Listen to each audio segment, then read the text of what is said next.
nous célébrons deux apôtres, Pierre et Paul. Donc, ce sont des piliers de la culture chrétienne. Au départ, dans le monde occidental, mais en fait, Pierre et Paul sont célébrés aujourd'hui dans le monde entier, par tous les chrétiens. Il est vrai que c'est un jour saint pour les catholiques. Euh, pour les orthodoxes et les protestants, c'est un petit peu différent, mais on va pas rentrer dans ces détails. Alors, maintenant, si vous voulez bien, on va un peu élargir le débat parce que là, on a parlé de ce qui s'est passé il y a 2000 ans, les débuts du christianisme. Le christianisme qui a maintenant donc plus de 2000 ans d'existence et les défis auxquels furent confrontés Pierre et Paul sont plus tout à fait les mêmes. Il y a aussi des défis qui sont semblables. Et donc, va aborder maintenant un autre thème. Le thème, c'est le christianisme et nous vers un monde du cœur. Et pour ça, je vais inviter Jacques Marion, qui est le président en France de la Fédération pour la paix universelle. Donc, je vous demande de l'accueillir très chaleureusement.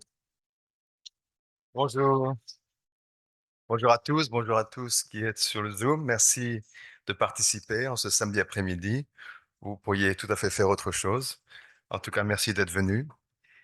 Euh, Nous avons eu une session remarquable tout à l'heure, un débat, une explication, des éclaircissements très intéressants de la part du père Simon Pierre, qui est jésuite et qui a bien voulu passer ce temps avec nous.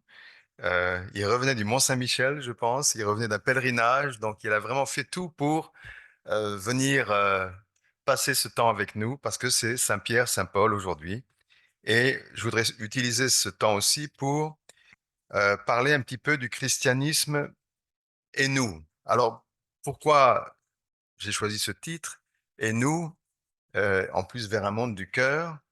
Euh, Nous, c'est en tant que, il y a deux significations, si vous voulez. Nous, c'est en tant que mouvement de l'unification. Nous sommes une organisation, un mouvement vaste dans le monde, et nous avons des racines chrétiennes très profondes. Et le christianisme est extrêmement important pour nous parce que, en réalité, ce mouvement ne serait pas né s'il n'y avait pas à l'origine une rencontre avec Jésus-Christ et notre fondateur.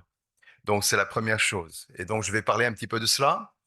Et nous, c'est aussi en tant qu'être humain, d'où que nous soyons, nous venons d'origines différentes, religieuses, ethniques, nous appartenons à des groupes différents, mais nous sommes tous unis et nous vivons dans un monde global où nous devons travailler ensemble. Et le christianisme, quelle est l'importance du christianisme pour nous, que l'on soit chrétien ou pas? Et particulièrement, nous pensons que c'est très important parce que le christianisme ouvre des portes vers le monde du cœur. Et nous pensons vraiment que nous sommes dans une sorte de transition, en quelque sorte, vers un monde du cœur. Je vais expliquer un petit peu cela aujourd'hui. Alors, je ne prétends pas donner des explications absolues. Je vais sans doute émettre des explications, même des jugements que peut-être certains d'entre vous, vous ne serez pas forcément d'accord, ou alors ça posera des questions. Nous aurons le temps de répondre. Nous aurons un temps de réponse. Comme c'est une occasion unique, nous avons pensé en ce jour-là parler sur certaines choses importantes. Je voudrais donc commencer par euh, cet extrait d'un des discours de notre fondateur qui s'appelle Sam Myung-moon et qui parle justement du christianisme et des doctrines du cœur. Le dernier âge atteint par l'humanité sera celui de la compréhension du cœur. Qu'est-ce que la doctrine chrétienne enseigne sur le cœur? Que Jésus est l'époux qui recherche l'épouse, que Dieu était le Père et Jésus le Fils, et que tous les êtres humains sont des frères et sœurs. Elle façonne donc toutes nos relations horizontales, nos liens de parents à enfants avec Dieu et nos relations fraternelles avec toute l'humanité. Ce ne sont donc pas des concepts théoriques, mais des doctrines du cœur qui transcendent la conscience humaine. Donc voilà pourquoi le christianisme est important, parce qu'il ouvre une porte sur le monde du cœur qui est unique. Et particulièrement, ça touche à la famille.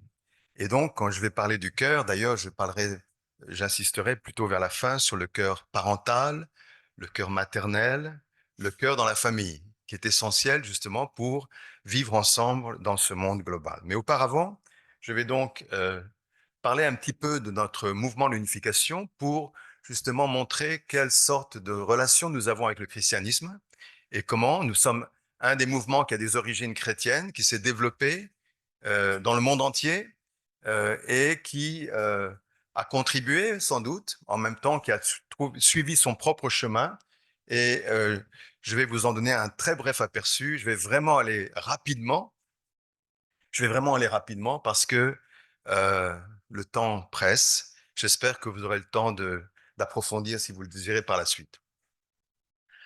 Alors, comme je l'ai dit tout à l'heure, le mouvement de l'unification a commencé par une expérience spirituelle de ce jeune homme, de ce jeune garçon.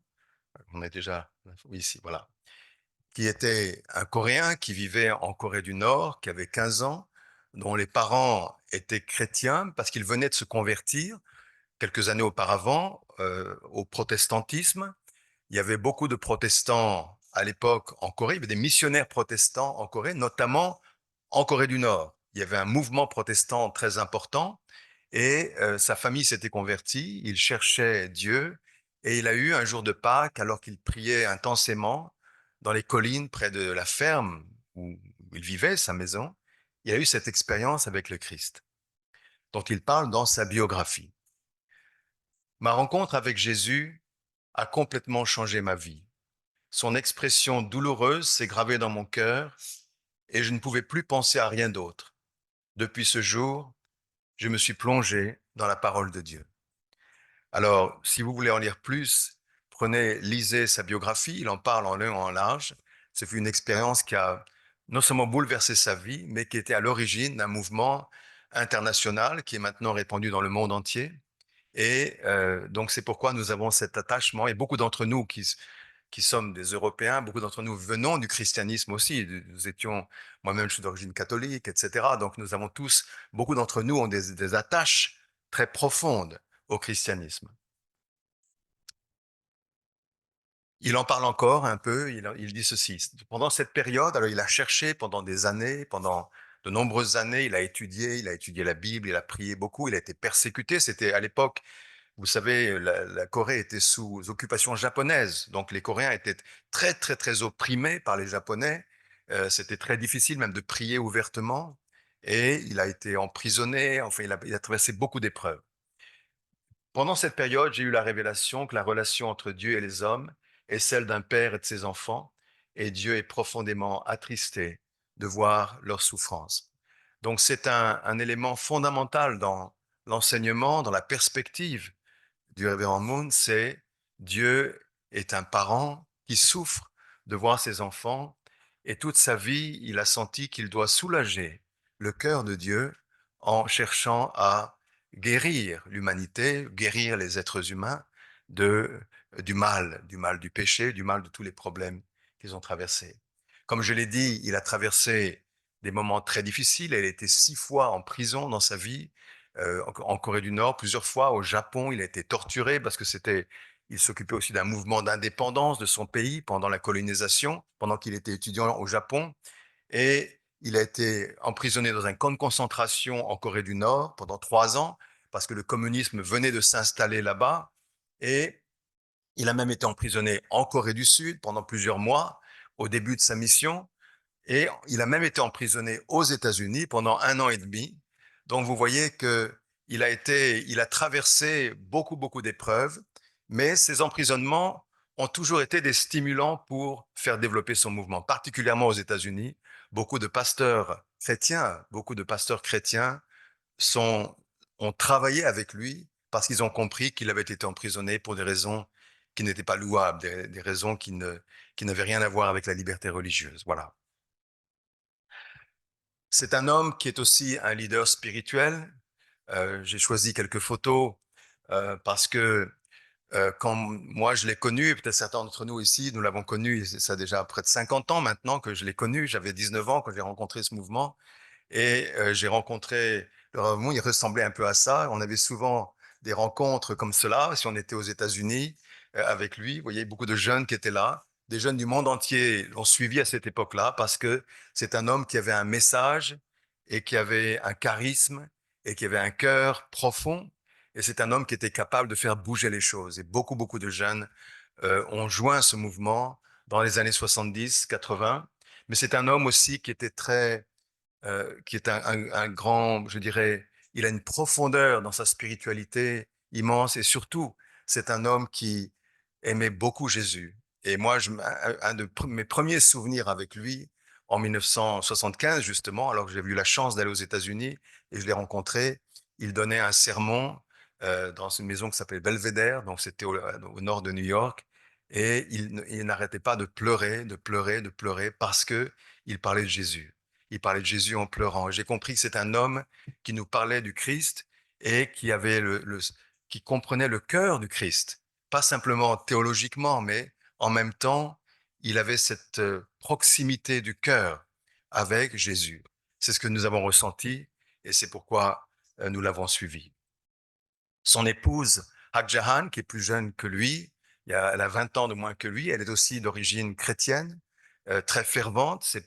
Sa grand-mère, à gauche, et sa mère étaient des chrétiennes extrêmement dévouées en Corée du Nord, aussi dans tout ce mouvement chrétien. Alors elles étaient vraiment d'abord dans l'église presbytérienne et dans ces églises spirituelles. À l'époque en Corée, il y avait tout un mouvement spirituel messianique, en quelque sorte, des églises messianiques qui attendaient le Christ en Corée, le retour du Christ. Il y avait beaucoup, beaucoup de phénomènes spirituels chez les Coréens et on appelait Pyongyang la Jérusalem de l'Est. Tellement il y avait de chrétiens là-bas. C'est à ce moment-là que le communisme est venu s'installer et a persécuté les chrétiens. Elles ont donc fui vers le sud. Ils se sont réfugiés vers le sud à ce moment-là. On ne peut pas comprendre Dr. Hak Jahan sans comprendre que c'est une femme qui a eu 14 enfants avec son mari, 14, et qui les a donc mis au monde tout en suivant un homme qui ne dormait pas plus de 3 heures par nuit ou 4 heures par nuit. Et elle a suivi et elle était toujours, toujours avec lui. Parce que pour lui, cet idéal de la famille, cet idéal du couple est extrêmement important. C'est au centre de sa théologie. Et c'est pourquoi cette femme est une femme plus que remarquable. Ce qu'elle a fait est quelque chose qui est pratiquement inimaginable, la vie qu'elle a menée. Euh, En même temps, c'est aussi un leader spirituel. Maintenant que son mari est décédé, il y a plus de 10 ans, enfin en 2012, c'est elle maintenant qui dirige ce mouvement et c'est aussi un leader spirituel. Elle a touché le cœur de beaucoup de gens dans le monde, particulièrement beaucoup de personnalités religieuses. Vous voyez ici des religieux africains notamment qui ont lui-même donné le surnom de mère de la paix parce que elle est venue avec un cœur qui embrassait non seulement les chrétiens mais les musulmans. Vous voyez devant, c'est un Sénégalais qui est un grand leader musulman au Sénégal. Et beaucoup de ces personnes travaillent ensemble avec Madame Moon. Et vous voyez, c'est une femme qui a une spiritualité profonde et qui continue à guider ce mouvement alors qu'elle a plus de 80 ans maintenant. Mais elle est vraiment toujours sur la ligne de front.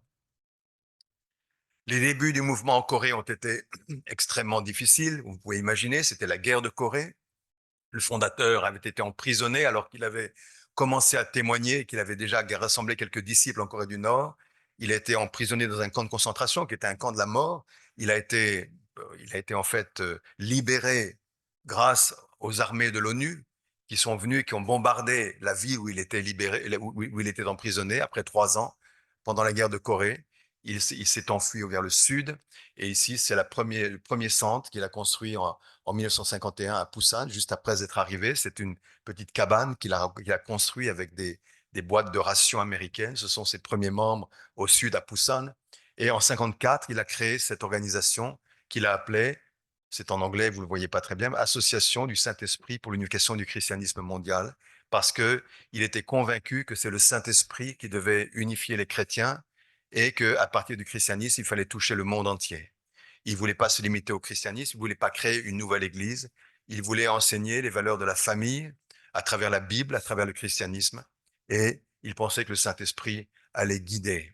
Alors, ce mouvement a été bien entendu persécuté beaucoup en Corée, mais pendant 20 ans, ils ont pu établir un fondement national, et puis il est parti aux États-Unis après avoir un fondement national dans les années 70. Alors, il est allé aux États-Unis. Il y avait déjà des missionnaires qui avaient envoyé des membres. Il a fait venir des jeunes du monde entier, notamment des Européens. Certains de nos aînés étaient partis aussi aux États-Unis.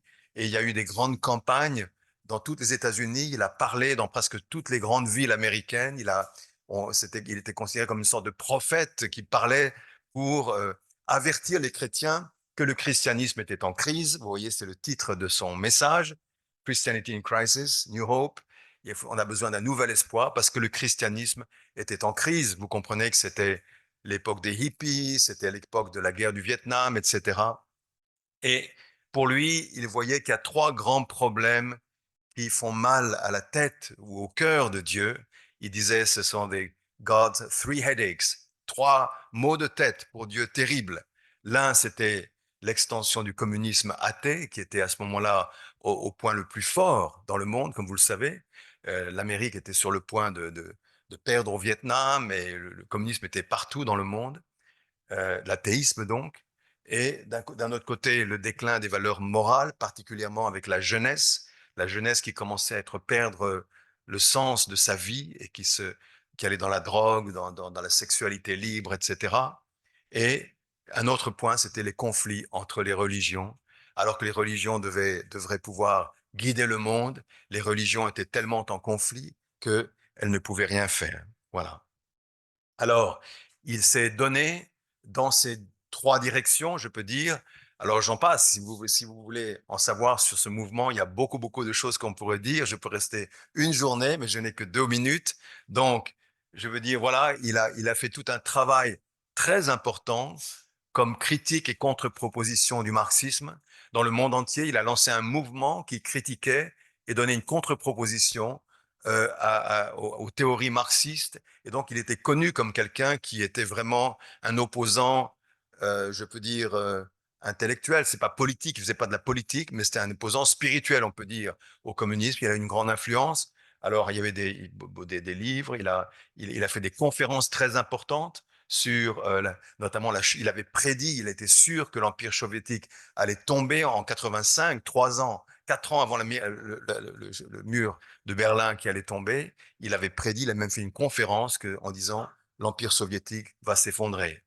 Il le savait, mais il n'était jamais anticommuniste. Il n'a jamais dit je suis anticommuniste. Il a dit c'est pourquoi je veux la victoire sur le communisme. Ça veut dire je vais embrasser le communisme. Je vais embrasser les communistes. Et donc, dès qu'il a eu l'occasion, il a, il a tout fait pour préparer un chemin pour aller jusqu'à Moscou, pour aller embrasser Gorbatchev. Il est ensuite allé l'année suivante en Pyongyang pour embrasser Kim Il-sung, qui était, on peut dire, ses principaux ennemis sur un plan idéologique ou politique. Mais à partir de là, il a commencé un travail partout dans le monde communiste. Moi-même, j'ai travaillé une dizaine d'années en Russie. On a eu l'occasion à ce moment-là de pouvoir travailler et, euh, et en Chine aussi. Donc, et on cherche toujours à travailler pour la réconciliation entre la Corée du Sud et la Corée du Nord. Donc, vous voyez, c'est ça qui motivait cet homme et son mouvement. Sur le plan de la famille et de, des valeurs familiales, il a fait un travail énorme en réalité en promouvant la formation du caractère chez les jeunes, beaucoup d'activités éducatives, aussi bien en Russie que ailleurs dans le monde. Nous avons travaillé beaucoup dans les écoles, etc., pour redonner une certaine sens de la moralité aux jeunes et en même temps de l'importance des valeurs familiales aux jeunes. Et notamment, nous étions connus pour ces cérémonies de mariage. Le mariage est extrêmement important. Le père en a parlé tout à l'heure. Il a parlé du mariage, de l'unité du mariage. Et c'est pour nous un point, et vous allez le comprendre à travers mes explications tout à l'heure, c'est un point essentiel. Comment nous pouvons retrouver la valeur de la famille et comment Dieu travaille dans la famille. Sur le plan interreligieux, le mouvement a fait énormément de travail, de dialogue interreligieux avec tous les musulmans, les chrétiens, les hindous, etc. Vraiment énormément d'activités qui ont pris peut-être le plus d'énergie de notre mouvement et des ressources aussi du mouvement. Euh, Il y a d'ailleurs un livre qui s'appelle Textes sacrés du monde, que vous pouvez voir, qui est en français, qui est une anthologie, on a traduit en français, une anthologie des textes sacrés, c'est-à-dire qui vous donne, selon les différents thèmes, qui montrent combien les différents textes religieux se ressemblent en réalité et que les religions ont beaucoup plus en commun qu'elles n'ont de différence. Voilà. Donc, il a travaillé, comme je l'ai dit, avec des personnalités. C'est le grand moufti de Syrie. En haut, ce sont des personnalités catholiques et autres, etc. Et même beaucoup mobilisé de jeunes pour de services interreligieux entre les jeunes, travailler ensemble pour apprendre à se connaître et dépasser les barrières interreligieuses. Voilà, en très gros, ce que je peux dire sur le mouvement de l'unification pour vous donner une idée. Ensuite, d'ailleurs, notre fondatrice, Madame Moon, qui est maintenant toujours vivante, je l'ai dit, elle a repris en main le mouvement. C'est elle qui continue la mission que son mari a commencée. Et un autre point sur le christianisme en crise. Elle parle souvent justement parce qu'elle a voulu travailler en Afrique beaucoup. Elle a travaillé dans les pays, surtout dans les dernières années. Elle a organisé de grands sommets africains au Sénégal, au Niger, en Afrique du Sud, un peu partout, avec des grands leaders africains. Et alors, elle pose toujours la question, si vous l'écoutez dans ses messages, elle nous dit, mais voilà, le christianisme, c'est le christianisme qui avait le message de Jésus pour aimer le monde, pour embrasser le monde. Et ils ont effectivement embrassé le monde. Beaucoup de chrétiens ont embrassé le monde, mais il y a aussi beaucoup de chrétiens qui, au nom de Dieu, ont fait beaucoup de mal, notamment l'esclavage. C'est quelque chose qui était révulsant, qui la révulsait. Et c'est pour ça, lors de donc de ce sommet au Sénégal en 2018, qui était d'ailleurs préparé par notre ami Patrick Jouan, qui se trouve à côté de vous ici, c'était à l'île de Gorée, qui était, vous savez, un des centres de l'esclavage, notamment avec les Portugais, hein, pendant des siècles, où des millions d'esclaves sont partis. Elle a fait une cérémonie particulière, une prière particulière, et voilà. Et en disant, l'Afrique doit dépasser cela. Nous devons maintenant aller de l'avant. L'Afrique deviendra une Afrique céleste, une Afrique qui se tourne vers le ciel et qui va ouvrir la porte de demain elle sera en avant. Et vous voyez ici, elle dit, elle prie, cette porte, en fait, hein, cette porte, si vous êtes allé à Gorée, c'est la porte par laquelle tous les millions d'esclaves sont sortis dans la mer et ne revenaient plus. On les mettait dans les bateaux. Et ben, c'est directement sur la mer, en réalité. Les bateaux venaient là, ils prenaient les esclaves, ils les emmenaient et ils ne revoyaient plus jamais, ils n'ont plus jamais revu leur continent. Voilà. Donc voilà un petit peu, si vous voulez, j'ai parlé du christianisme parce qu'en réalité, nos fondateurs ont toujours ce sentiment que on a des origines chrétiennes, on veut travailler avec Jésus, mais en même temps, euh, comment le christianisme aujourd'hui, il est en crise, il faut le dire, les églises sont quand même un peu désertées, il y a beaucoup de gens qui sont devenus athées. Pourquoi le communisme s'est répandu dans le monde chrétien et pas dans le monde musulman ou dans le monde oriental? Pourquoi est-ce que c'est dans le monde chrétien que l'athéisme s'est développé? Pourquoi est-ce que c'est surtout le monde chrétien qui a fait l'esclavage, qui l'a amené à un niveau incroyable, etc.